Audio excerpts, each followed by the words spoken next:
Insight Coletivo. Juntos, mais fortes, pela saúde mental.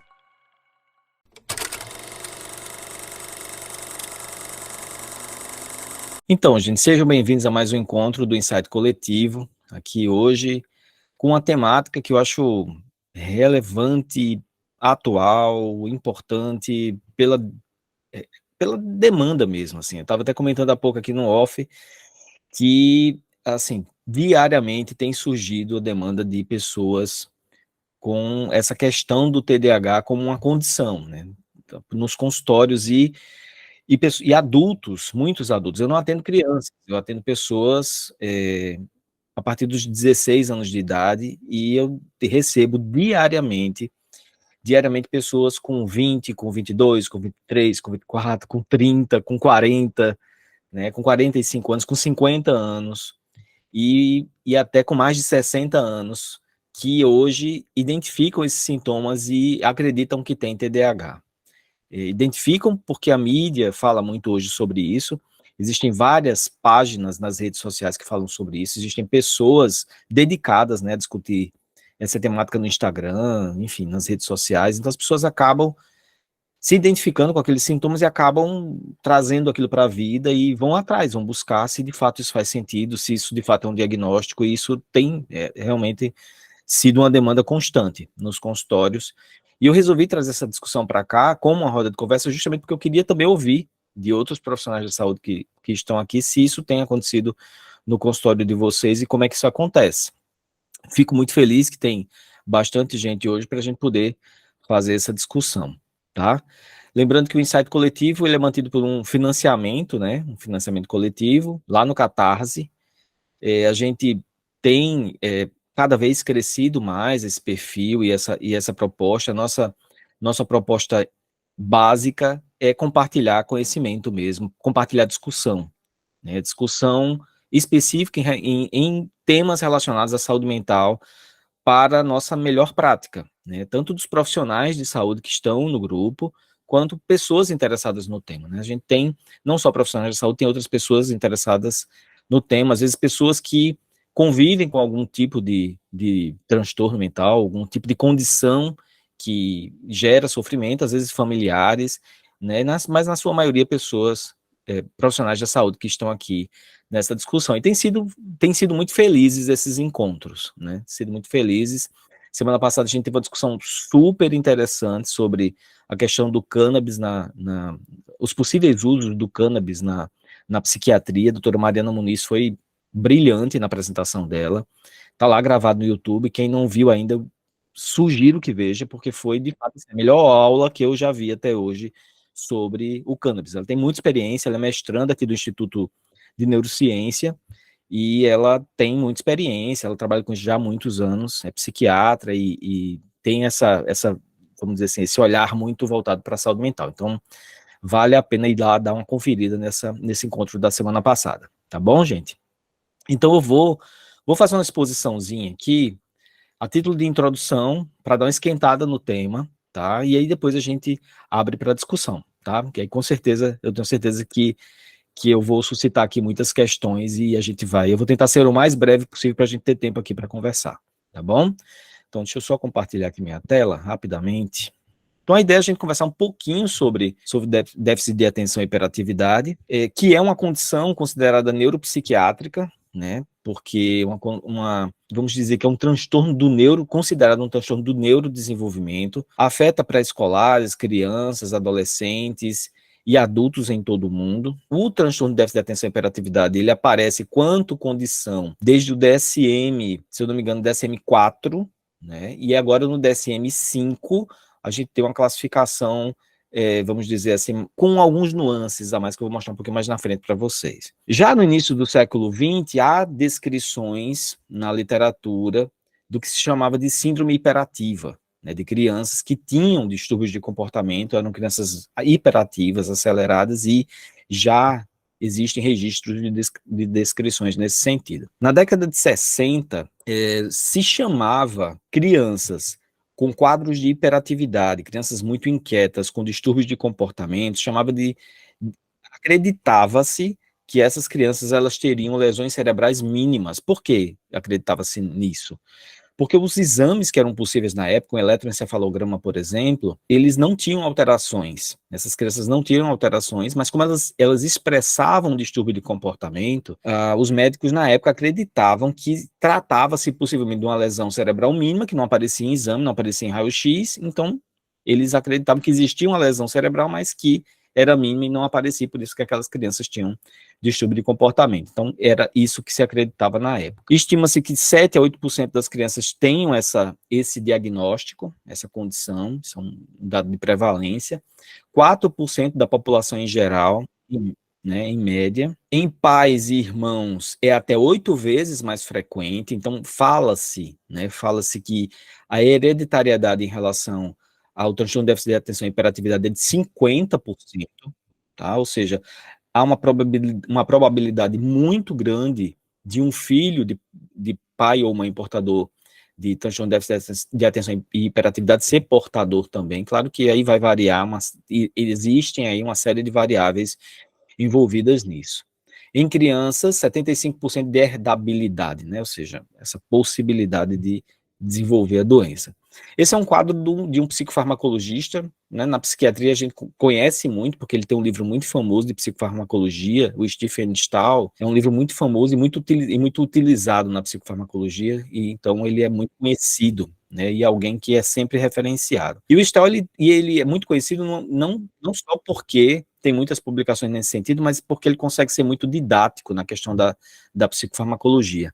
Então ele trabalha muito com esses esquemas, esses conceitos muito didáticos, ele tenta, de certa forma, ele simplifica muito o que é a psicofarmacologia, e isso torna mais fácil a compreensão, de modo geral.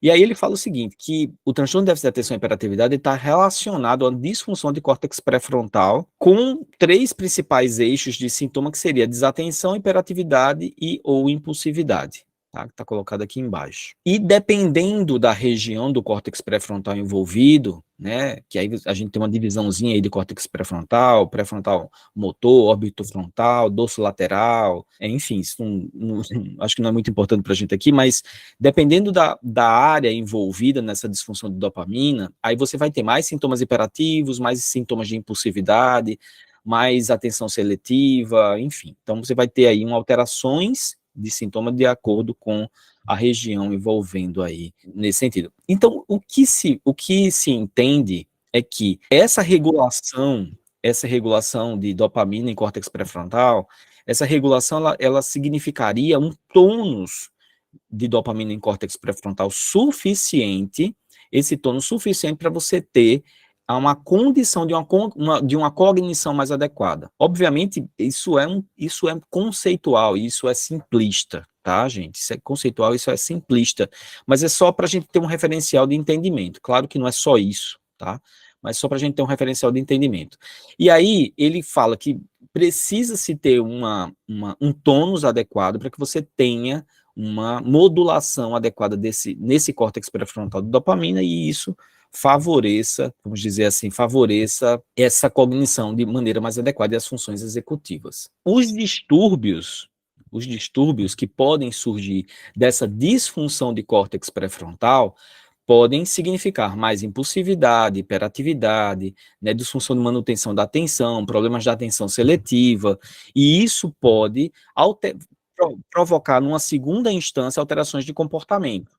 Né? Então, alterações de comportamento como oscilações do humor, instabilidade do humor, ansiedade, a impulsividade associada a distúrbios de comportamento, aí vai depender da história de cada pessoa e de cada indivíduo, então não é uma regra, a história de cada um vai determinar que sintomas vão surgir nesse sentido. E aí o que é que se fala? Que essa descarga neuronal, essa descarga basal de neurônio, de noradrenalina, de dopamina, ela deve ser, o ideal é que ela seja tônica, é que ela seja equilibrada e que isso suscite uma modulação adequada nesse córtex pré-frontal. Essa é a ideia básica. E que essa modulação ela aconteça de maneira adequada. Só que em algumas pessoas, essa modulação ela tem alterações, né, o que ele chama de descarga fásica. Algumas pessoas têm essas descargas que são fásicas, ou seja, você tem rajadas de despolarização de neurotransmissão, e isso gera o sintoma, né? Isso, sim, de forma simplória, é o que significa. Então, esse gráfico aí, esse desenho aí, esquemático do Stahl, é um desenho que ajuda a gente a entender. Num extremo, você teria, nesse lado, né, nesse lado aqui embaixo, você teria uma ausência de excitação, uma excitação deficiente, e nesse outro extremo você teria uma pessoa hiperexcitada. Vamos dizer assim, é como se isso aqui fosse um gradiente, certo? Desse lado aqui você teria uma ausência, uma hipofunção dopaminérgica, e aqui uma hiperatividade dopaminérgica. Uma hipofunção vai gerar o quê? Desmotivação, sonolência, falta né, de motivação para as coisas, falta de energia. Ou seja, quanto menor esse nível de dopamina, mais deficiência nesse sentido. Aí ele fala aqui de disfunção cognitiva, de desatenção, tá? Na medida que você vai melhorando esse nível, você tem um sistema cognitivo mais adequado. À medida que você vai aumentando, você vai tendo hipervigilância, insônia, disfunção cognitiva por hiperestimulação. Você pode ter aumento da ansiedade, aqui onde ele representa de ataque de pânico, e até o extremo da hiperatividade dopaminérgica, que conceitualmente são as alucinações. Né? Hoje, o conceito principal, né, do sintoma psicótico, a hiperatividade dopaminérgica, principalmente nessa via mesocortical, tá? Então, hiperatividade dopaminérgica no seu extremo seria essa sensação de alucinação, de alucinação, de delírio e tal. Então, é basicamente isso. Para que você tenha uma atividade ótima, cognitiva, você teria que ter uma atividade nesse córtex pré-frontal adequada, nem de hipofunção, nem de hiperestimulação, que é o que eles chamam de tônus adequado. Conceitualmente, é basicamente isso. Ao longo da vida de uma pessoa, isso vai mudando, né? Você vai vendo que a pessoa ela vai mudando, você vai tendo nuances diferentes no desenvolvimento, porque o sistema nervoso central ele se desenvolve em fases diferentes. Tá? Então, é natural que uma criança, por exemplo, uma criança com 4, 5 anos de idade, ela tenha uma atenção mais volátil. É natural isso. E, inclusive, eu fico muito assustado quando eu vejo alguém, como eu já vi muito recentemente, alguém chegar para mim e dizer: olha, meu filho com 5 anos está com suspeita de déficit de atenção. Fico muito assustado com isso.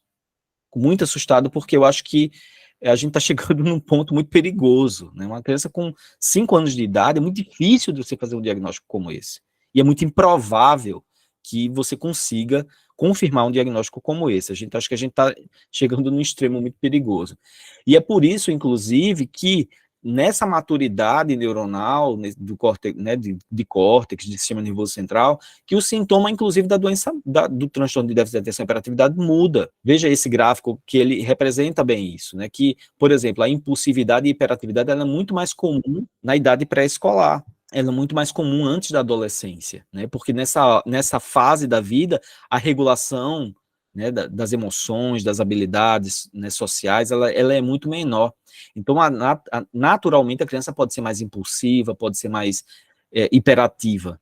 Com o passar do tempo, há uma tendência a uma diminuição dessa hiperatividade e impulsividade e há uma prevalência maior da desatenção, que é o que aparece no dia a dia no adulto.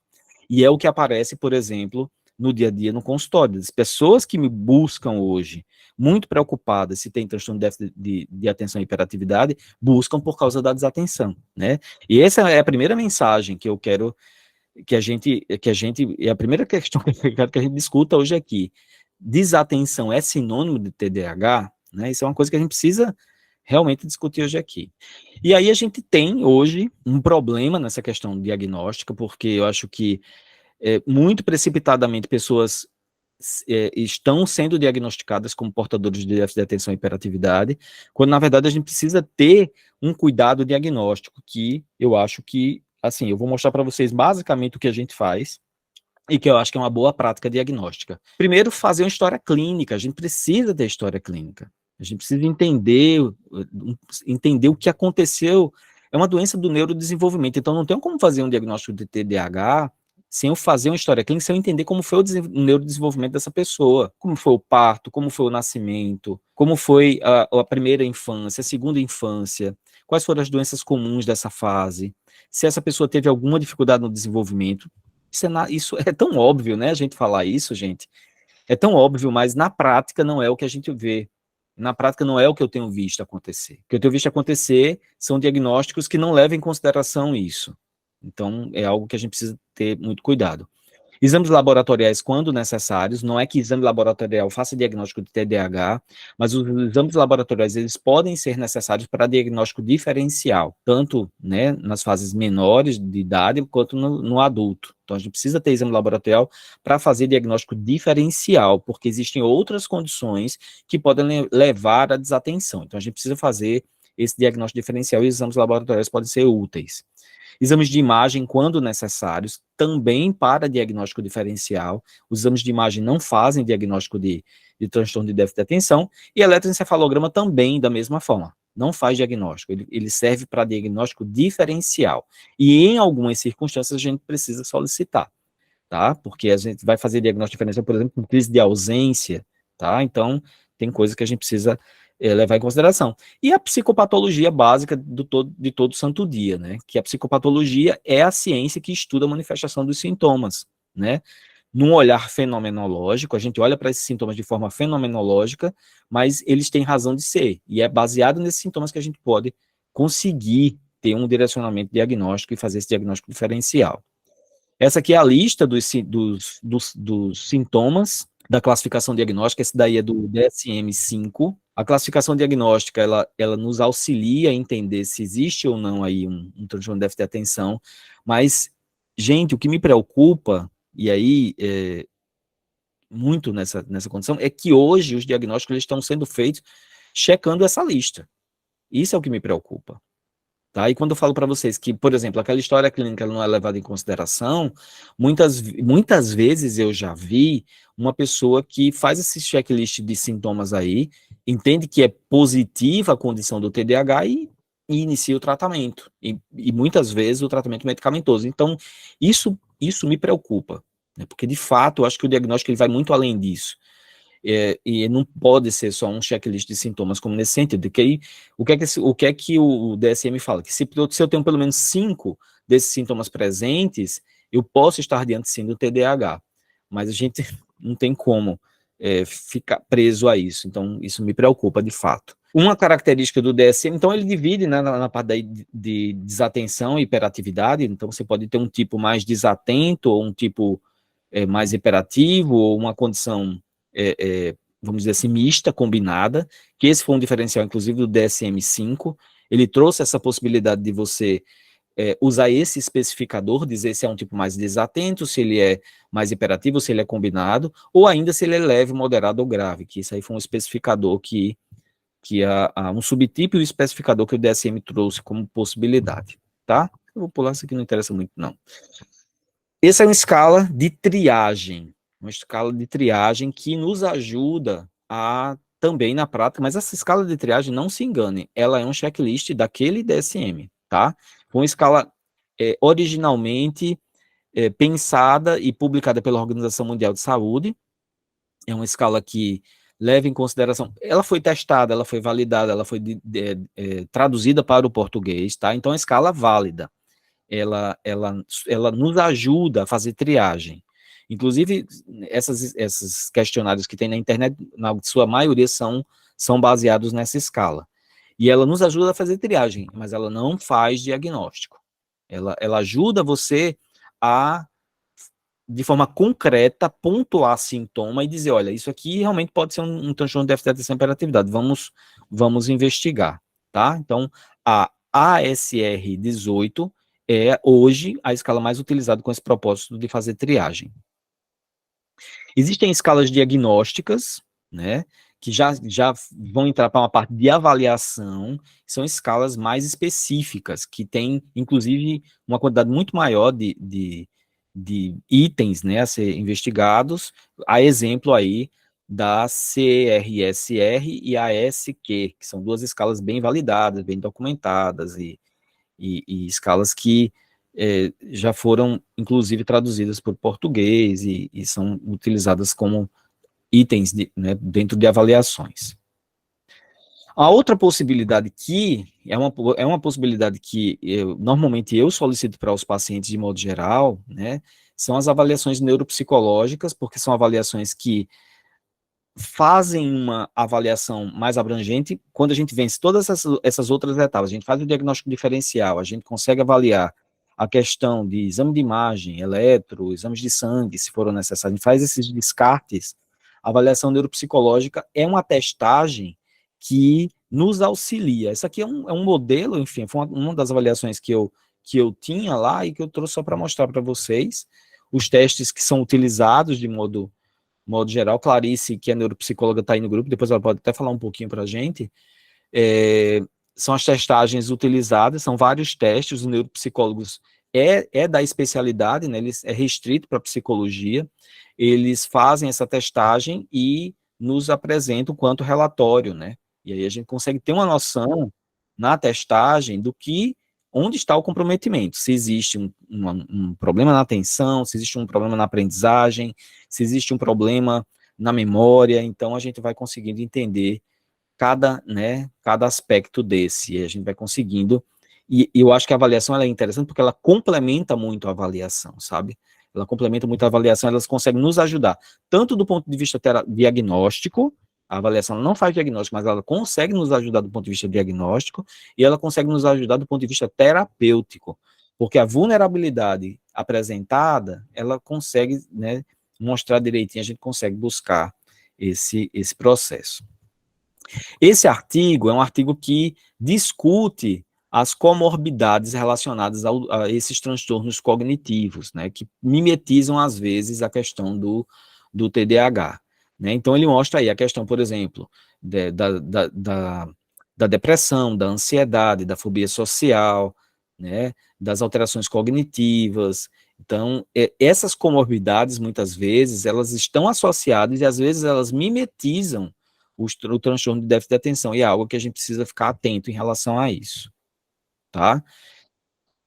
Em relação a tratamento, o que hoje a gente tem, né? A gente precisa cuidar desses pacientes da forma mais ampla possível. Então, quando a gente está diante de alguém com esse diagnóstico, a gente confirma o TDAH, de modo geral, o que vem em primeiro lugar são as comorbidades. Não tem como, por exemplo, você tratar alguém com TDAH e, por exemplo, um usuário de álcool ou de outras drogas, sem primeiro tratar a dependência química, porque o resultado ele vai ser inexistente. Não tem como, por exemplo, um usuário grave de maconha, por exemplo, a maconha, ela reconhecidamente em doses muito altas, né, um uso muito grave de maconha, por exemplo, ela piora a cognição. Como é que eu vou tratar um suposto déficit de atenção em alguém que usa diariamente e com doses muito altas? Eu não tenho como tratar, eu não tenho como, né? Inclusive, é um diagnóstico diferencial que precisa ser feito, tá? Então, o uso de substâncias, transtorno do humor, transtornos graves de ansiedade, né? Então, na clínica mesmo, nesse processo, indivíduos com transtorno grave de ansiedade, é prioridade tratar o transtorno de ansiedade para depois pensar em tratar o transtorno de déficit de atenção, se de fato isso for confirmado, tá? Porque, inclusive, gente, nas classificações diagnósticas, o último item da classificação sempre diz o seguinte: esse sintoma, essa condição não é melhor explicada por outro diagnóstico, por uma comorbidade. Então, se eu estou diante de alguém com um transtorno grave de ansiedade, essa ansiedade precisa estar controlada, inclusive para ele se submeter a essa avaliação, porque se essa ansiedade ela estiver fora de controle, isso pode sim mimetizar um déficit de atenção, tá? Esses aqui são os psicoestimulantes mais utilizados no mundo, né, de modo geral, que são usados para tratamento e que, entre aspas, melhoram essa modulação de dopamina em córtex pré-frontal. No Brasil, basicamente, a gente tem 2 psicoestimulantes, né, que é o metilfenidato e a lisdexanfetamina. Basicamente, a gente tem esses dois aqui. Aqui está a lisdexanfetamina e aqui a gente está o metilfenidato, né. Basicamente, no Brasil, a gente tem essas 2 substâncias para tratamento. E, basicamente, elas agem dessa forma, né, bloqueando a bomba de recaptação de noradrenalina e de dopamina, melhorando esse tônus de neurotransmissão córtex pré-frontal, melhorando a atenção. E aí, dessa forma, você consegue ter uma melhora do sintoma. Essa é a ideia básica. E esse é um artigo que eu achei muito interessante, né? Recente, agora publicado agora em junho, que ele discute justamente essa questão do uso da medicação, né, no tratamento, e ele discute algo que a gente tem visto muito hoje em dia, são pessoas que não têm TDAH usando esses psicoestimulantes para melhorar seu desempenho. E o que o estudo faz, que eu achei muito interessante, ele randomiza aí, né, esses 4 grupos, e aí ele aplica essa medicação a essas pessoas, e aí ele usa o metilfenidato, não lembro, as drogas eu não lembro, o metilfenidato, a modafinila e outra, que eu não estou lembrando agora, e ele compara com placebo. E aí vejam que aí tem aqui, né? Aí na primeira visita, ele aplica o placebo, metilfenidato a outra pessoa, modafinila e tal. E aí na outra visita, ele aplica outra medicação para essa pessoa, ele dá outro remédio. E aí eles comparam. E a conclusão que eles chegam é que o desempenho dessas pessoas piora. O desempenho delas piora. Elas ficam até mais motivadas. Eles fazem um teste que chama teste da mochila, que é um teste de lógica, que você precisa colocar itens dentro de uma mochila. E o que eles observam é que as pessoas, as tentativas são maiores, mas ao longo do tempo o desempenho piora, né? Nas pessoas que usaram os psicoestimulantes. Foi pior o desempenho dela do que as pessoas que usaram o placebo. Então, é algo que é curioso nesse sentido. Esse gráfico só mostrando essa coisa da piora do desempenho, tá? E, obviamente, a gente tem muitos tratamentos não farmacológicos, né? A gente tem a questão das terapias e o protótipo da terapia cognitivo-comportamental como técnica que tem, né, evidência, né, para o tratamento do transtorno de déficit de atenção. Obviamente, gente, eu sempre repito isso, quando eu falo isso, eu sempre repito, tem evidência porque a terapia cognitivo-comportamental se presta ao modelo, né, ao método. E aí dá para você fazer grupo placebo, dá para você aplicar escala, dá para fazer isso e aquilo. Com psicanálise não dá para fazer isso. Com gestalt terapia não dá para fazer isso. Com transpessoal não dá para fazer isso. Isso não quer dizer que as outras abordagens não funcionem, tá? Então eu sempre faço essa ressalva porque às vezes quando eu falo isso as pessoas ficam dizendo, e as outras abordagens não funcionam? Funcionam sim. Só que sempre a literatura cita a TCC por essa questão e é por isso que ela está aí. Então ela trabalha com psicoeducação, identificação de crenças distorcidas, estratégia para controle de impulso, treino para resolução de problema, treino para habilidades sociais, enfim, vai tentando modular esse comportamento e aliviar sintoma. Essa é a proposta. Existe um outro método de tratamento que chama de neurofeedback, que é um modelo de tratamento onde você tem a implantação de eletrodos no couro cabeludo, o aparelho faz a leitura das ondas cerebrais e por um mecanismo de feedback na tela do computador, ele vai tentando modular essas ondas e treinar. É um método terapêutico de treinamento. Essa pessoa ela vai treinar essa capacidade dela cognitiva. Então, é repetitivo, é de treinamento, dura várias semanas, enfim, é basicamente isso. E eu vou trazer alguém que trabalha com neurofeedback um dia aqui para falar com a gente sobre neurofeedback. Então, é uma questão só de dias. Deixa eu trazer alguém para a gente conversar. Basicamente isso, tá? Então, acho que esse é o último. Eu fui bem sucinto mesmo para a gente poder conversar. E aí eu deixo essa pergunta do final. E se depois disso tudo, a gente chega à conclusão que essa pessoa não tem TDAH, mas ela acha que tem? A gente faz o quê? Porque isso, inclusive, é algo que eu vejo muito, muito comumente, viu? As pessoas, a gente faz toda a avaliação, faz inclusive uma avaliação neuropsicológica, inclusive que demonstra que não existe disfunção né, neurocognitiva, mas a pessoa ainda acredita que tem TDAH. E aí? Né? Qual é o nosso próximo passo? Vamos lá, gente? Ver se tem alguma pergunta aqui no chat, alguma observação. Alguém perguntando se está no YouTube. Está no YouTube não, viu, gente? Hoje é só aqui, só no Google Meet. YouTube é quando tem dinheiro, porque tem que pagar o estúdio. Mas o dinheiro só dá uma vez por mês. E aí, gente, vamos conversar? Clarice, fala um pouquinho sobre essa questão da avaliação neuropsicológica, como é que funciona, você é neuropsicóloga. Olá, boa noite, tudo bom? Pois é, essa última pergunta me fez lembrar que eu já tive algumas situações dessa, e é bem complicado, né, doutor Adriano? Porque a pessoa quer sair com diagnóstico e é meio que decepcionante para ela não ter esse diagnóstico, né? Como se fosse uma condição, né? Tem gente que toma posse aí desse diagnóstico como se você fosse assim para sempre, né? E a gente sabe que através dos estímulos, né, da neuroreabilitação, da estimulação cognitiva, a gente tem como melhorar, né, o quadro.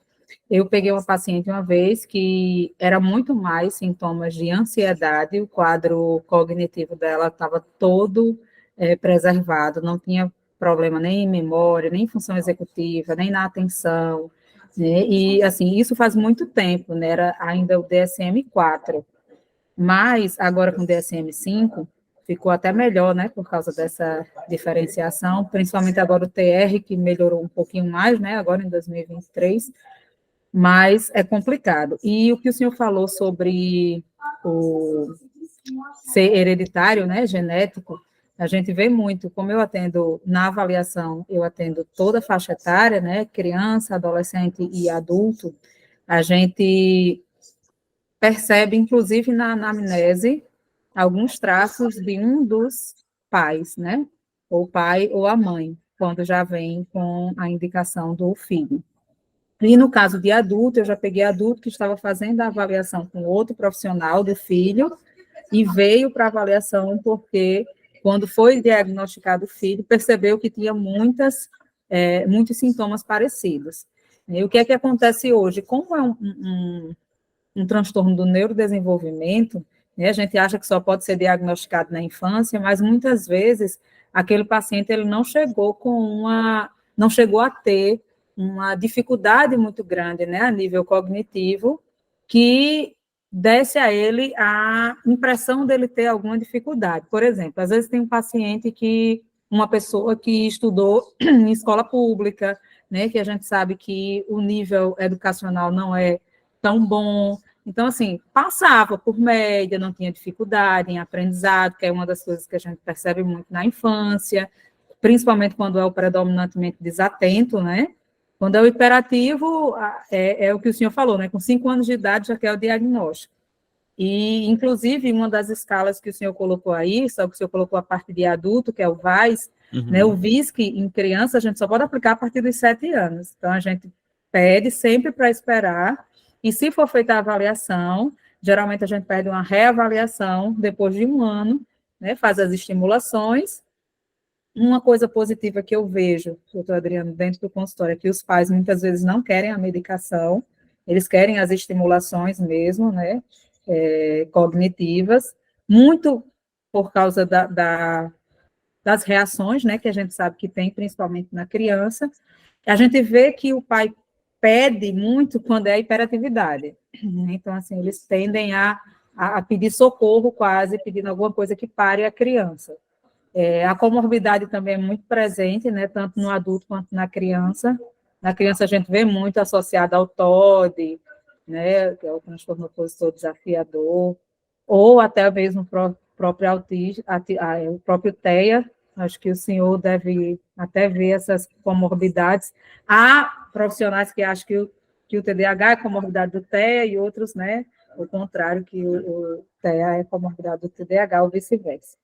E no adulto a gente vê muito essa questão da ansiedade, né, doutor Adriano, que acaba confundindo muito. E se você for para a literatura, o que é que diz sobre o TDAH? Né? As disfunções cognitivas são atenção, função executiva, memória, mas aí você pega um paciente com ansiedade, ele está com tudo isso prejudicado também. Aí você pega um paciente com TAB, está com tudo isso prejudicado também. Então, qual vai ser o diferencial? É a história clínica.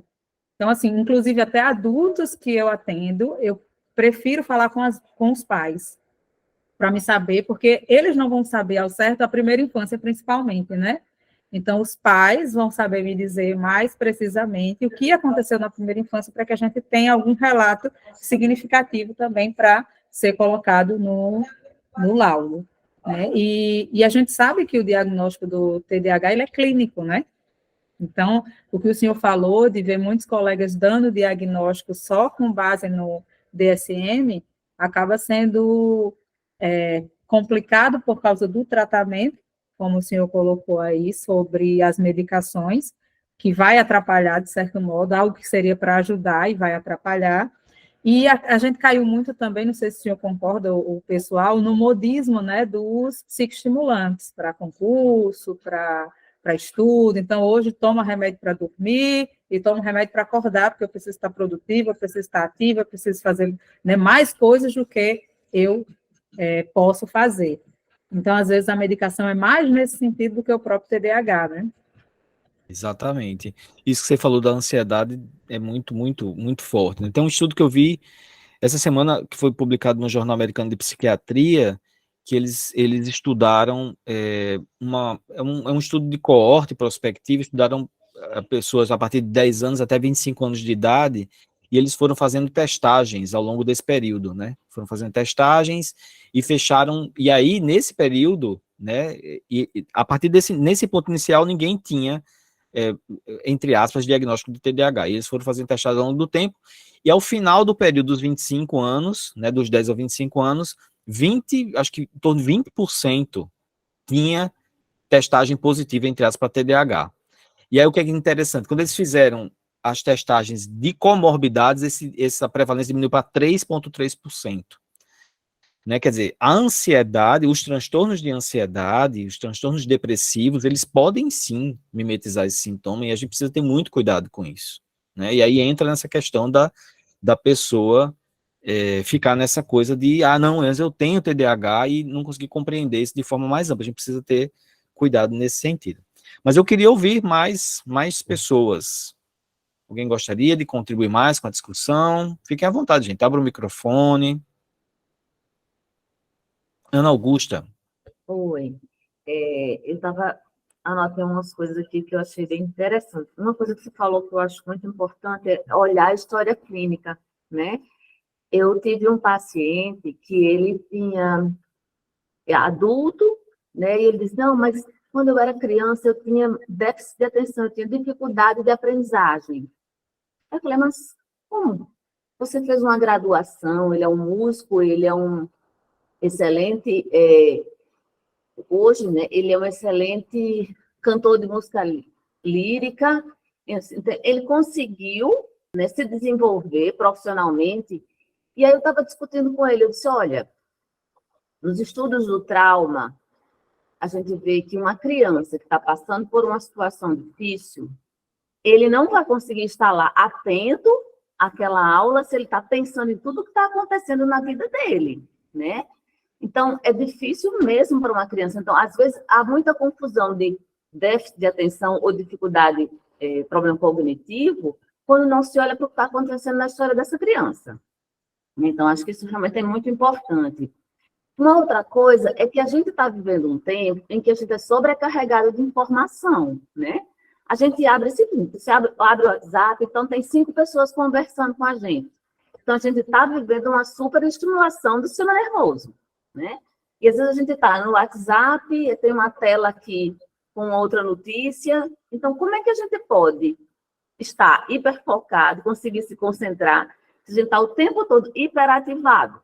Eu acho que isso é um outro aspecto do momento atual que a gente está vivendo, né?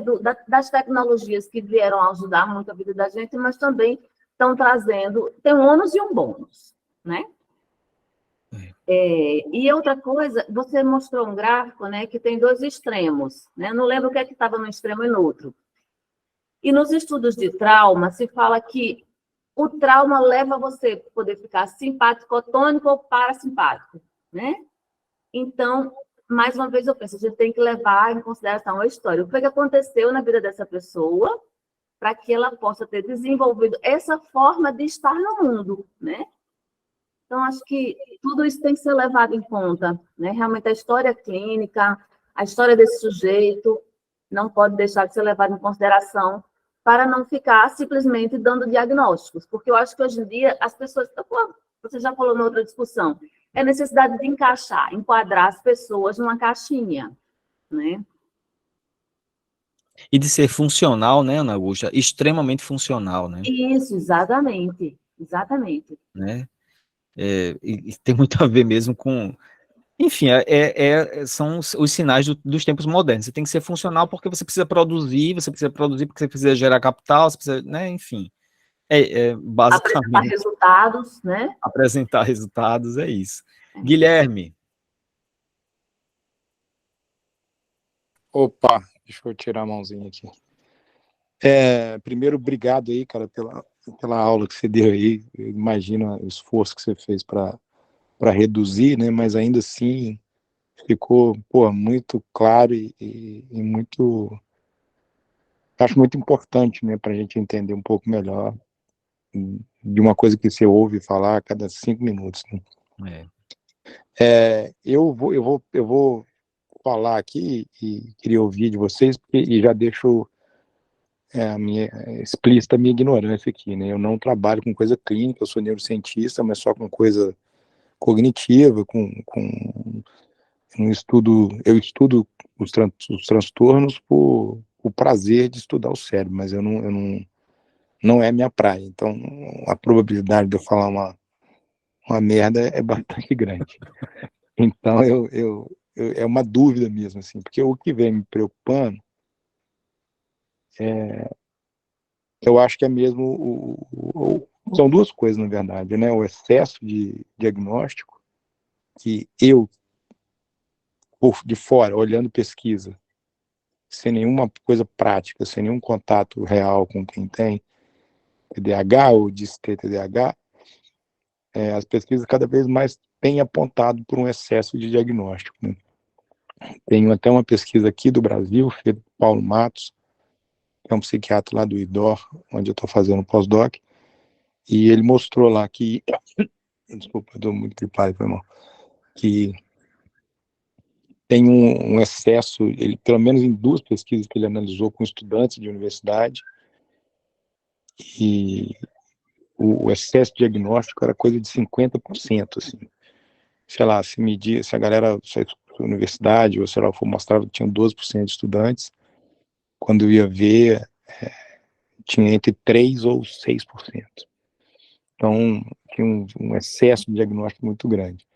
Então, essa é a minha primeira coisa, né?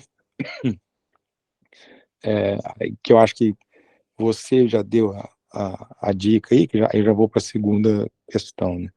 Que é essa coisa de olhar o histórico, né, cara? Porque se pegar só o DSM, eu acho que nenhum de nós aqui vai fazer menos de 5 pontos naquela lista lá.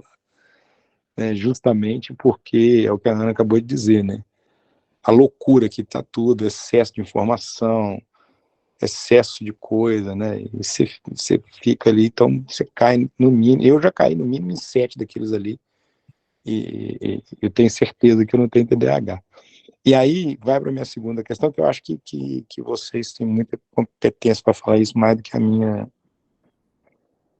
impressão. Eu tenho visto as pessoas sendo formadas para esse tipo de diagnóstico de uma maneira muito ruim, assim, muito... Eu vou falar de onde eu sei, tá? Por exemplo, surgiu nos últimos anos, quando a neurociência ficou super sexy, né? E aí surgiu a neuropsicopedagogia. Cara, eu tô falando isso de eu ter vivenciado isso. Cursos caríssimos, comprados por prefeituras, ou seja, dinheiro público, para formar os pedagogos das escolas em neuropsicopedagogos. E neuro se resumia a uma aula explicando como é que o cérebro era formado. Uma aula. E eu estou dizendo isso porque quem criou uma dessas empresas que tem mais sucesso no país hoje é um amigo meu, ex-amigo, e ele me convidou para ser professor disso, e eu me opus, falei, cara, isso é um absurdo que você está fazendo. Hoje ele está rico pra caralho, virou uma faculdade, um negócio, e é isso, assim, as pessoas saem dali, depois de um final de semana, é legal, ela sai com um certificado de que ela pode diagnosticar problemas de transtorno. E aí, aquilo ali que me arrepia. Porque, assim, se for uma coisa de curiosidade, formação do professor, que é o que eu trabalho a vida inteira, né? Aí, os professores, principalmente da escola pública, têm que saber mais, têm que ter oportunidade de conhecer.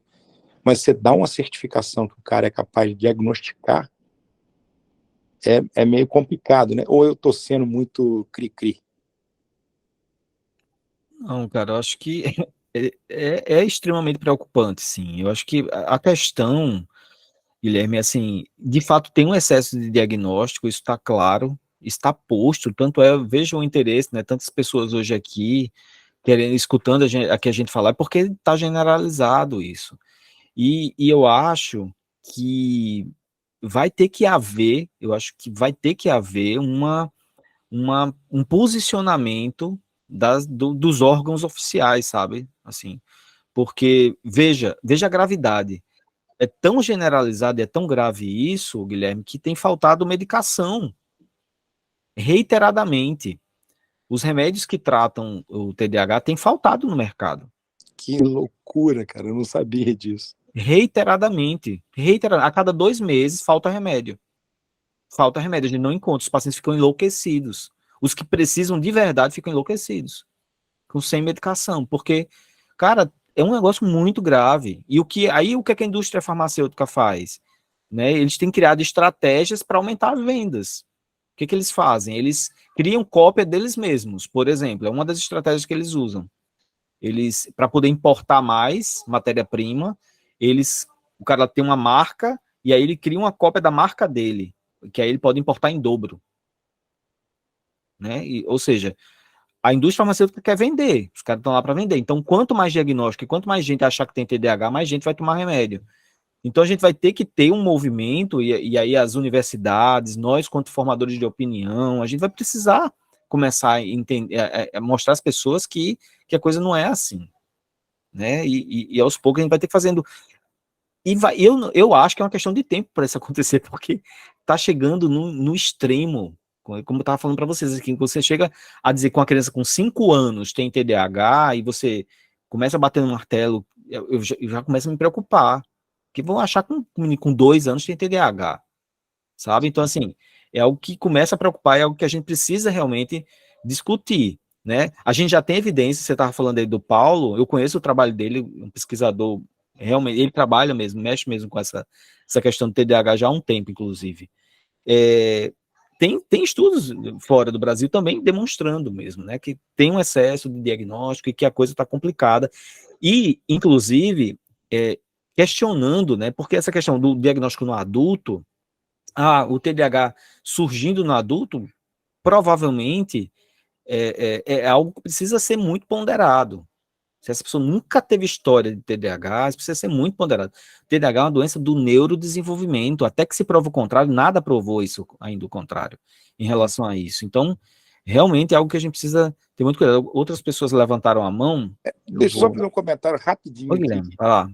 Rapidinho, como só de curiosidade para quem quiser ver aí, né? Que eu adoro pesquisa, eu vivo dentro de artigo, né? E aí eu vi um artigo agora recente dizendo que na Alemanha, o artigo diz que na Alemanha estava diagnosticado e subtratado. E aquilo eu fiquei meio bolado, porque lá tem um processo muito grande de educação para a saúde mental. E aí o argumento dos pesquisadores era que o nível de TDAH em adultos na Alemanha era muito mais baixo do que o do mundo inteiro. Então, isso implica que lá estava sendo mal diagnosticado. Aí que é isso que eu vou dar dica para vocês. Olha sempre o conflito de interesse. Quando eu fui ler o conflito de interesse, os autores todos eram pagos pela Pfizer, pela Lilly, 4 empresas de farmácia, cara. Leiam sempre o conflito de interesse que vocês vão adorar. Boa dica, viu? Deixa eu ler só um pouquinho aqui dos comentários, porque o chat aqui tá bombando aqui, o pessoal tá comentando.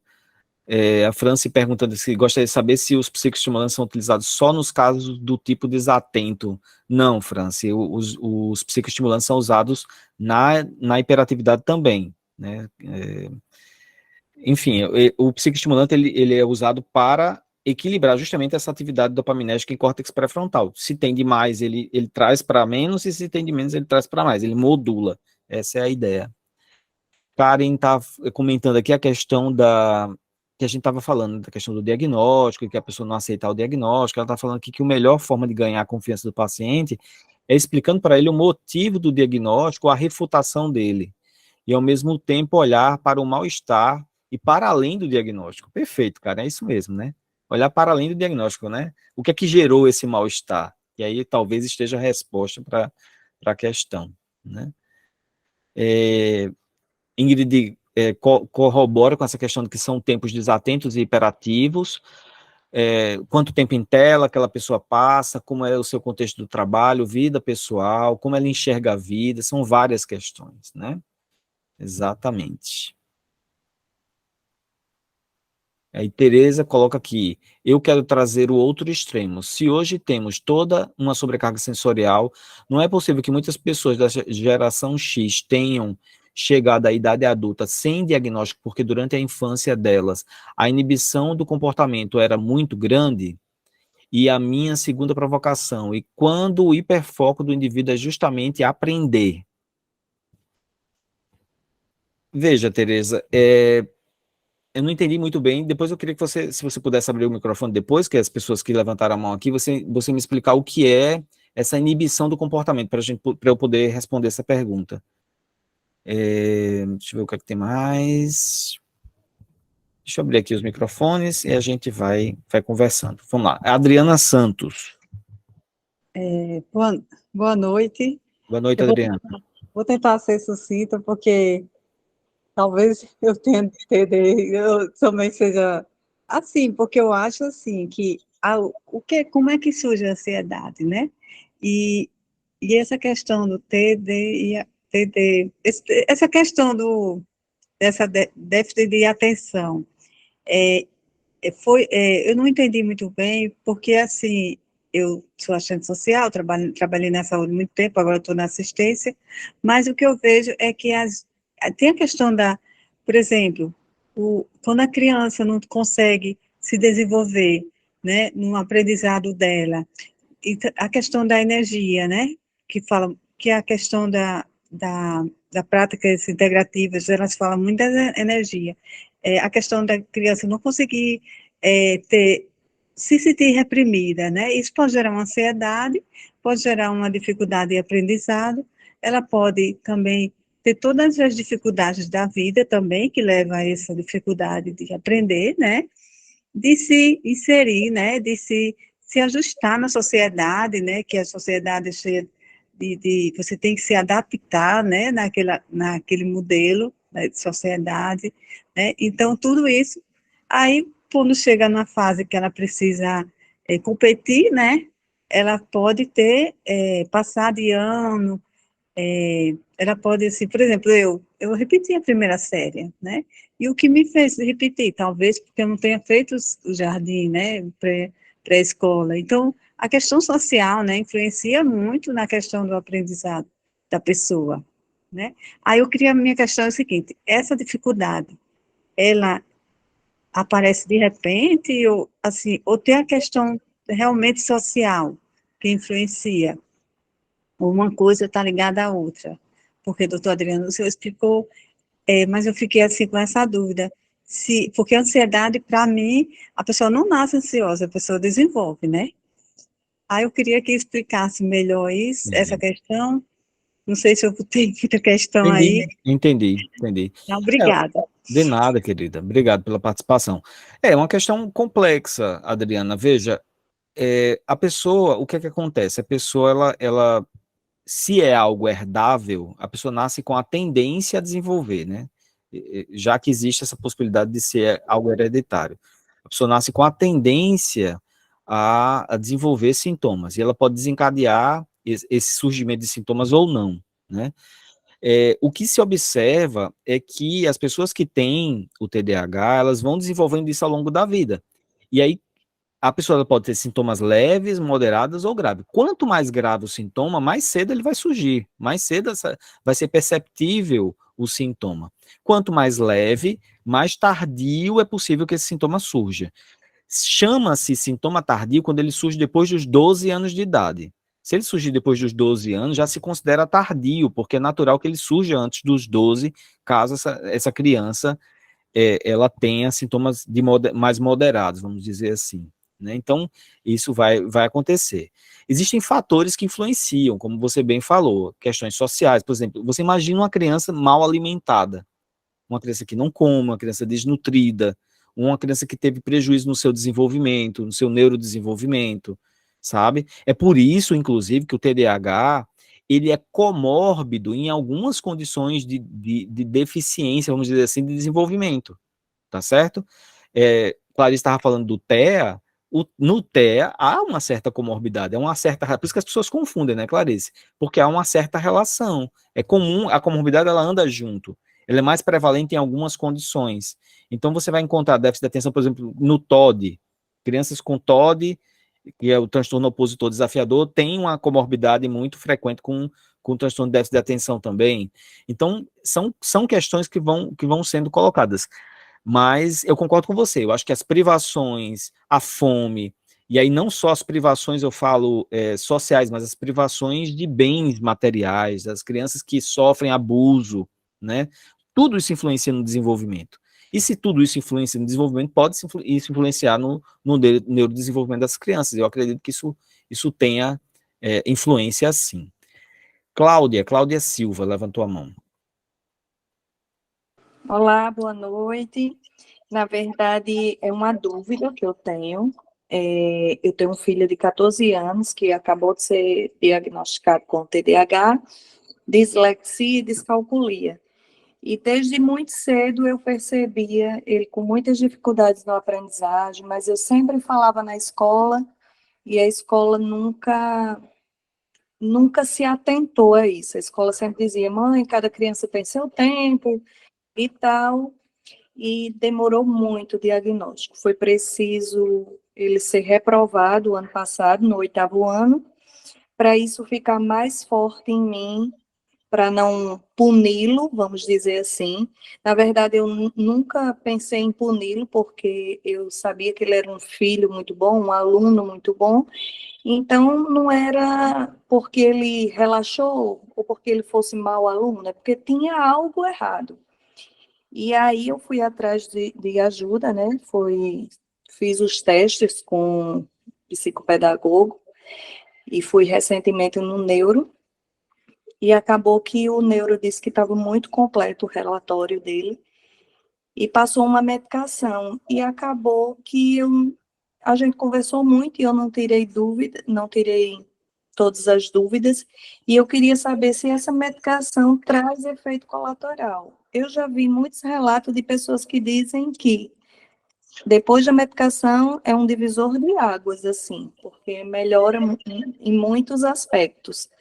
Mas a minha preocupação é se isso vai trazer outros danos, porque eu já tenho notado que só com a terapia já tem uma evolução em comportamento, ele mesmo já está estabelecendo uma rotina, e ele aceitou muito bem o diagnóstico, e isso foi muito bom para a família inteira, porque depois do diagnóstico a gente conseguiu lidar melhor, a gente deixa bilhetes, porque o esquecimento é grande, porque é muito desatento, mas a minha preocupação maior agora é o que é que essa medicação pode causar.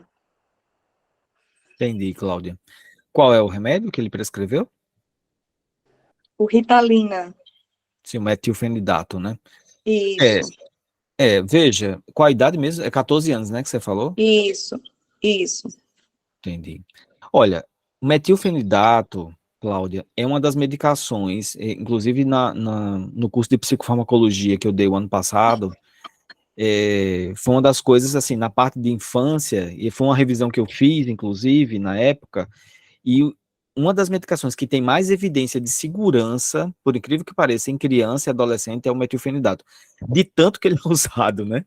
De tanto que ele é usado, é um dos remédios que tem mais evidência de segurança, né? Ou seja, é uma medicação segura, de fato, nessa faixa etária. Então, o risco de trazer danos é muito pequeno, né? De efeitos colaterais é possível, sim, se você olhar a bula, você vai ver várias possibilidades de efeitos colaterais. Mas dano, prejudicar a saúde do seu filho, eu acho pouquíssimo provável, né? Se for usado de forma adequada, obviamente, na dose adequada, enfim. O uso da medicação, nesse contexto, muitas vezes, ele é indicado quando os prejuízos eles são muito marcantes, sabe, Cláudia? E você precisa, principalmente em alguém que está em formação, você precisa dirimir o prejuízo para que ele consiga ter uma formação mais adequada, porque a formação nessa faixa etária, ela traz prejuízos para o resto da vida. Então, por isso que se fala, inclusive, eu já li isso em alguns artigos, que o uso de medicação é muito mais importante nessa idade do que mais tarde na vida, né? Porque você desenvolve o adolescente e a criança para que ele consiga, através, inclusive, das estimulações, render mais nessas estimulações, ele consiga desenvolver repertórios e estratégias para que no futuro até ele possivelmente até não precise tomar medicação, entendeu? Então, é algo que, nesse sentido, é bem seguro mesmo, né? E, claro, a indicação da medicação vai depender dos sintomas e do tanto de prejuízo que traz. Não é obrigatório, porque tem um diagnóstico, que precisa tomar medicação, entendeu? Sei. Então, basicamente isso. Eu acho que ela passou justamente porque a desatenção na escola é muito grande, mas a escola já fez algumas modificações que a gente já vê um efeito positivo. Por exemplo, só em trocar ele de lugar, passar ele para frente, 2 dias depois ele já me relatou: ai, mãe, tem muita diferença sentar lá na frente. E aí, outro dia ele chegou em casa: ah, mãe, eu estou gostando da matemática. Então, isso já me deixou muito feliz, porque como eu vi um desinteresse muito grande para essa questão do estudo, e vê-la agora trilhando esse caminho, eu já estou bem feliz. Como eu disse, foi um divisor de águas aqui em casa mesmo. E aí outras mães já me procuraram perguntando como é que eu tinha conseguido o diagnóstico, porque ele fala super de boa em relação a isso e comentou com alguns colegas da escola, e alguns colegas da escola se identificaram nesse mesmo diagnóstico, assim, né? Mas como eu estou assistindo aqui, eu estou vendo que tem muitas outras influências. Não é porque você é esquecido, não é porque você é desatento, que realmente pode ter, né? Bastante Exatamente. interessante. É isso aí, Cláudia. Até eu, na verdade, depois do diagnóstico dele, eu comecei a me enxergar com algumas coisas bem parecidas. É como o Guilherme falou, se eu for fazer aquela listinha lá, eu vou checar tudo ali. Jales levantou a mão. Vamos lá, Jales. Olá, pessoal, boa noite. Estou acompanhando a discussão aqui, né? A apresentação de Adriano, que fez um resumo excelente, né, sobre o TDAH aí. E compartilhar com vocês, assim, que o paciente ideal que eu acho, sou psiquiatra, né? Trabalho diariamente com psiquiatria clínica. E o paciente ideal que eu acho para diagnosticar com TDAH é aquele paciente que vem para o consultório com outras queixas, né? É o paciente que vem procurando um tratamento para ansiedade, ou para depressão, ou então para um uso de substâncias. É quando ele procura o tratamento por uma comorbidade e ele não está nem pensando que tem TDAH. Esse é o melhor tempo, porque aí você se sente bem à vontade para investigar o TDAH. E aí esse paciente ele é ótimo de lidar com ele, até porque ele não está ávido assim, por iniciar um tratamento farmacológico com estimulantes, ele aceita iniciar o tratamento da ansiedade primeiro, ele aceita fazer uma investigação neuropsicológica para saber realmente se o nível de desatenção dele é grande. É muito diferente, porque os pacientes que procuram um psiquiatra já com o diagnóstico pré-estabelecido, né, de TDAH, esse aí não tem jeito. Você, Adriano perguntou, e se o profissional disser que você não tem TDAH, o que você vai fazer? Eu geralmente procuro e eu sempre digo assim: olha, faz o seguinte, marca hoje é muito fácil marcar consulta por telemedicina, né? Marca uma consulta com o doutor Paulo Matos, lá do Rio de Janeiro, está aqui o telefone dele. Eu dou o telefone de Paulo Matos, lá da secretária, marca uma consulta com ele, que aí ele é especialista nisso. Ele vai, com certeza, ele vai ter experiência para dizer se você tem essa doença ou não e tal, né? Então, assim, o mais difícil que eu acho é a hostilidade das pessoas que procuram o diagnóstico e se frustram quando a gente, porque assim, a gente tem que provar para eles que eles não têm a doença. Eu não provo, eu digo logo assim, olha, não, desculpa, eu não vou poder lhe ajudar e tal, porque assim, a gente fica naquele embate, ele vai dizer, não, mas isso, meu amigo, você é difícil, né? Assim, consultar alguém nessa situação de embate, né? Que você, era para ser a lógica do valor, é o contrário, você vai mostrar para ele que talvez ele tenha alguma doença, e não o contrário, você dizer, você é quem tem que provar que ele é saudável, né? Isso. Aí, eu queria dar esse meu depoimento aí para vocês, dizer que eu vivencio essa dificuldade no dia a dia. Eu acho que muitas vezes é porque assim tem pacientes que realmente você nota que ele é diferente, né? Assim, as complicações da doença, né? A hiperatividade de algumas crianças. Por exemplo, essa semana no consultório teve uma menininha de 8 anos que ninguém quer ficar com ela, ninguém da família quer ficar com ela mais, porque ela é muito imperativa, muito impulsiva.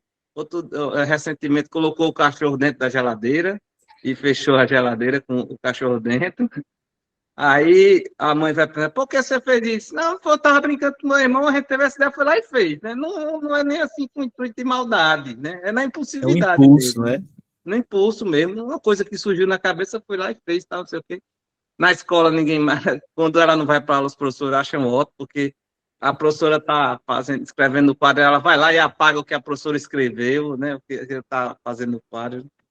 Então, tem pacientes que você vê que é muito óbvio disfunção de atenção, tudo. E por isso, mas tem, maioria dos casos, eu acho, né? É muito chata essa confusão que eles fazem com o profissional na consulta de querer o diagnóstico, querer o remédio. Recentemente eu dei graças a Deus que tinha acabado meu talão de receituário amarelo no consultório. Eu disse a uns pacientes, olha, eu estou sem mais talão. Veja com outra pessoa aí para você se consultar, porque eu não tenho mais talão amarelo. Achei que foi bom, porque tem pacientes que você fica na dúvida e acaba ajudando ele ali, e aí você pensa, pô, próximo mês, quando ele voltar, eu vou tirar o remédio dele. Aí você fica pensando, mas não consegue, né? Então, essa dificuldade é tremenda. E outro problema, eu acho, assim, que muitos pacientes que estão fazendo neuropsicológico têm desatenção, mas clinicamente você não nota um problema, né? Mas você fica também com dificuldade, porque como é que você vai duvidar do laudo, né? Que o neuropsicólogo fez, que ele aplicou os testes, tudo bem, você pode ter algum nível de desatenção, mas isso pode não ter significância clínica, né?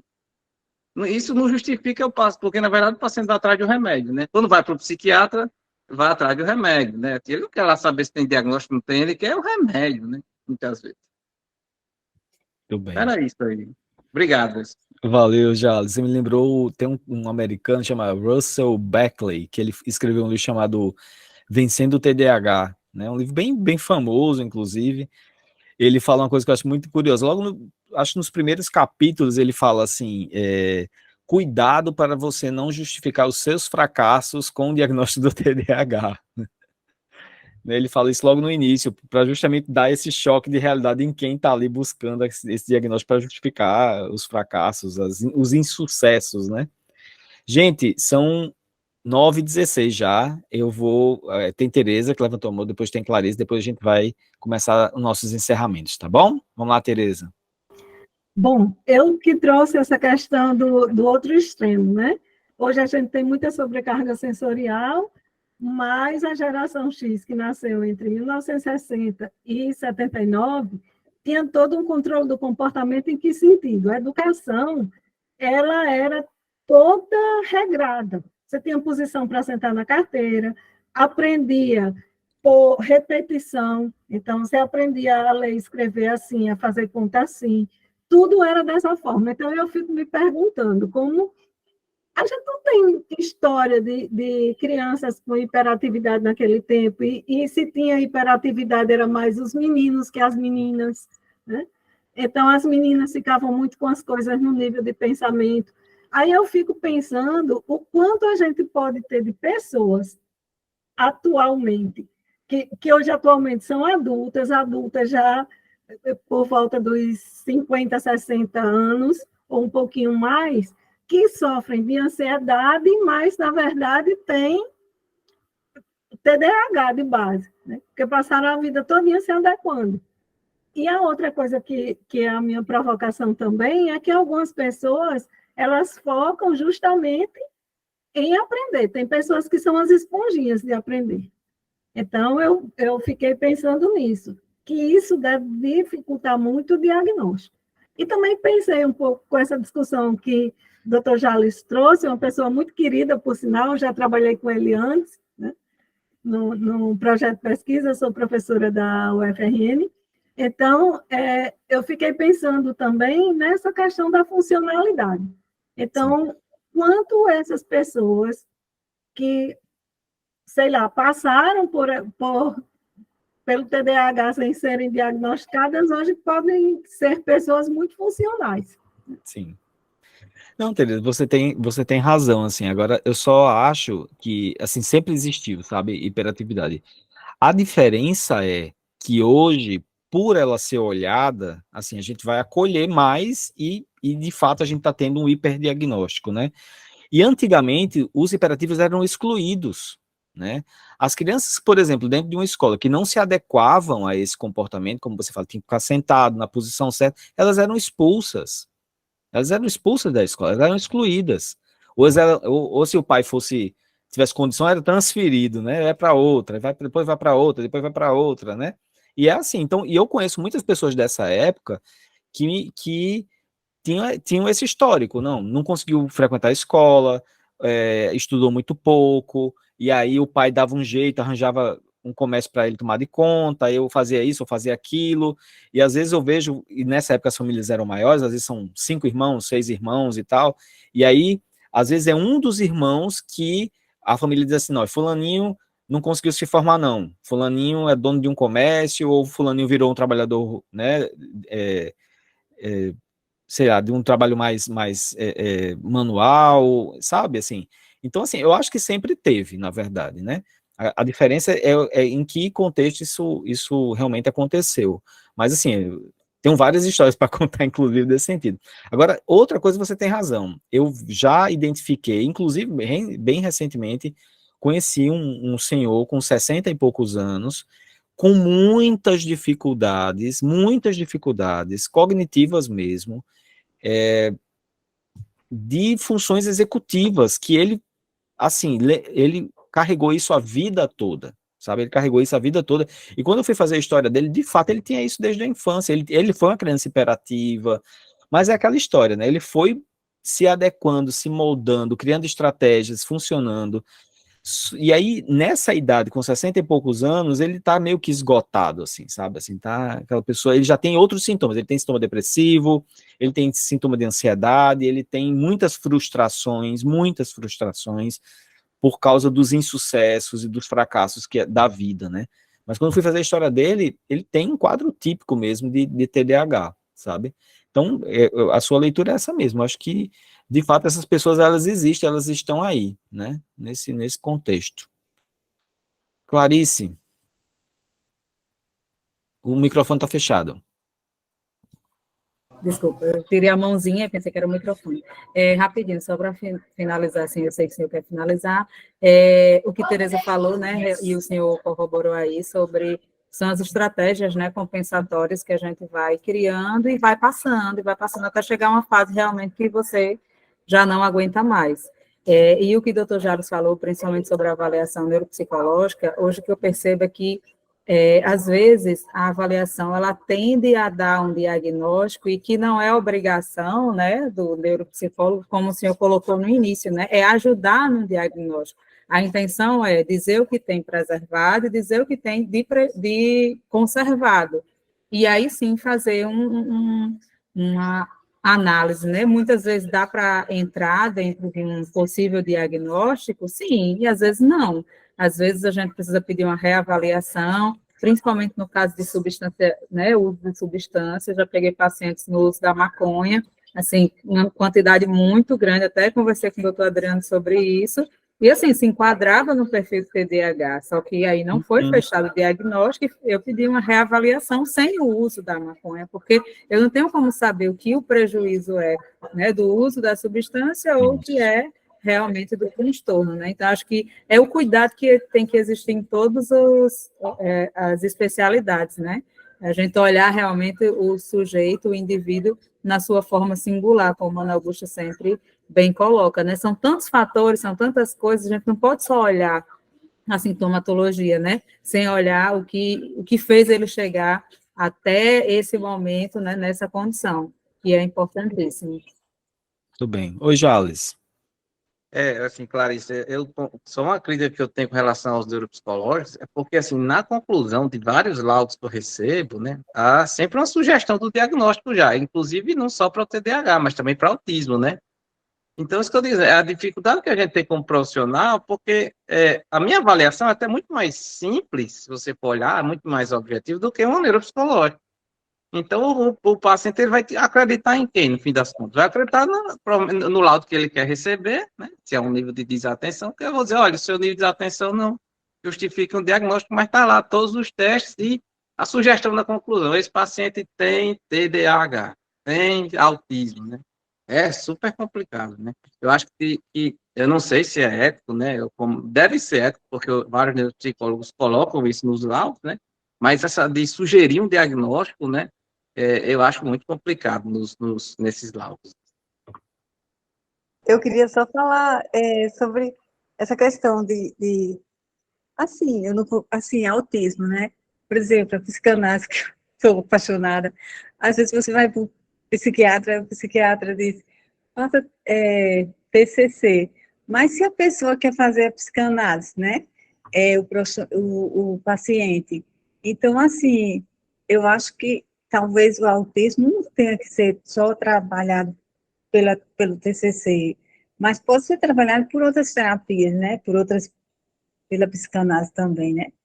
É isso que eu gostaria de dizer. Obrigada. Sim, Adriana, pode. Até eu comentei isso aqui, né? Eu acho que essa questão da TCC tem todo um apelo das publicações atuais e das evidências que foram construídas, mas ela isso não quer dizer que outra abordagem não possa contribuir e muito, até por às vezes uma abordagem mais interpretativa, que traz uma contextualização mais, né? Enfim, não descarta de forma alguma. Tem pacientes que são, por exemplo, os portadores estão inseridos no transtorno do espectro autista que estão na psicanálise, assim como outras condições, tá bom? Então, gente, a gente vai precisar finalizar. Célia levantou a mão agora. Célia, eu vou abrir para você, mas é a última fala, tá bom, gente? Pra gente finalizar. Vai lá, Célia. Boa noite.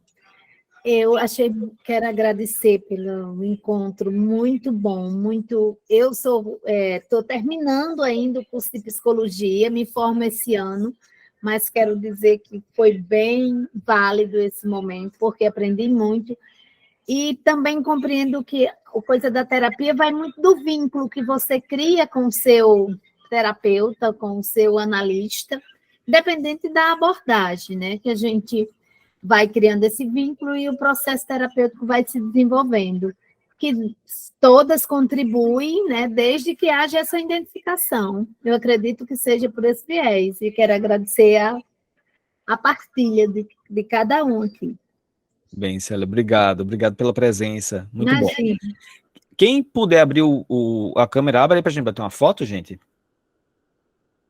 Será que dá? Quem é que pode? Jales abriu, Clarice, quem pode mais? Deve ter gente de pijama, deve ter gente... Quem puder abrir, vamos lá. Mais alguém pode abrir? Vou botar uma foto aqui pra gente registrar este momento. Vamos lá, sorrindo. Pronto, foto bonita aí para nós. Ei, valeu, gente, muito obrigado, agradecer a presença de todo Foi mundo. excelente, boa noite. Foi muito boa a discussão, a contribuição de cada um aqui foi muito preciosa. Tá, semana que vem, gente, a gente vai ter a doutora Hanna, que é psiquiatra, e vai falar sobre sono, tá? A gente vai conversar sobre sono, ciclo do sono, insônia, o que é Muito bom insônia. também o tema, viu? Vai ser um tema também muito legal. Tá certo, gente? Adriano, Oi. você disse, eu acho que eu ouvi você comentar de uma outra vez sobre uma contribuiçãozinha para esse processo. Como é isso? Você fala no grupo e dá as informações? A gente, posso colocar lá, a gente tem um financiamento coletivo no Catarse. assim, que o valor é a partir de R$10, com qualquer quantia, a partir de R$10 a pessoa pode contribuir mensalmente, né? Que a ideia é a gente poder, enfim, fazer isso aqui funcionar Coloque que eu tenho interesse de Tá fazer. certo, eu vou colocar lá no grupo. Contribuição devido a ser um material muito bom, né? De muito conhecimento, e é muito interessante. Tá Sou amiga certo. da Célia, também estou me formando agora, no final do ano, se Deus quiser. E estamos aí. Que bom, obrigado. E se vocês puderem, inclusive, divulgar, também vocês vão ajudar muito, passar para seus colegas de curso, no WhatsApp, nos grupos, né? Bacana. Mandar o link do Instagram da gente para os grupos e falar do trabalho, falar dos encontros, comentar, vai ajudar muito a gente, tá certo? Então, é isso. Um abraço, muito obrigado. Até a próxima. Boa noite a todos. Boa noite. Boa noite.